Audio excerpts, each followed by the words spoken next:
Hi friends, welcome to our channel. இன்றைக்கி தூதுவளை ரசம் எப்படி வைக்கிறது அப்படின்னு பார்ப்போம். இது வந்து சளிக்கு ரொம்பவே நல்லது. இது தூதுவளை எல்லாம் மெயினாக போட்டுட்டு அது கூட டோட்டலாக ஒரு 15 தலையை வந்து நான் ஆட் பண்ணி செய்ய போகிறோம். என்னென்ன அப்படின்னு பார்க்கலாம் வாங்க. தூதுவளை, கற்பூரவள்ளி இலை 2, கருவேப்பிலை, வெத்தலை,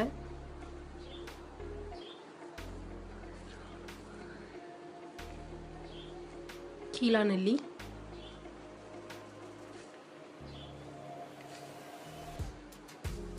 முடக்கத்தான் தழை,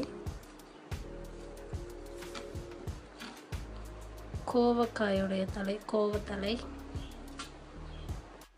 இது வந்து பொடித்தழை, வேப்பிலை சின்ன கொழுந்து, புதினா, சங்குப்பூ இலை, குப்பைமேனி,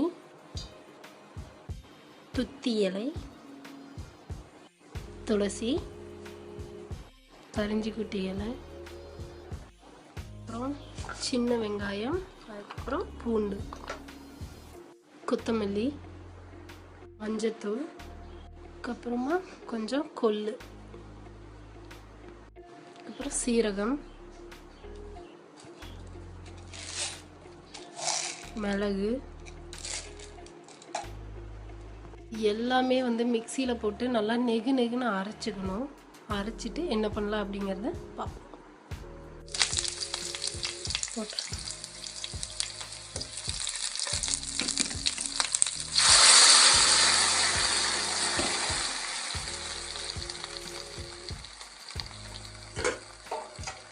தேவையான அளவு தண்ணி ஊற்றி உப்பு போட்டு கொதிக்க வச்சு எடுத்தால் தூதுவளை ரசம் ரெடி.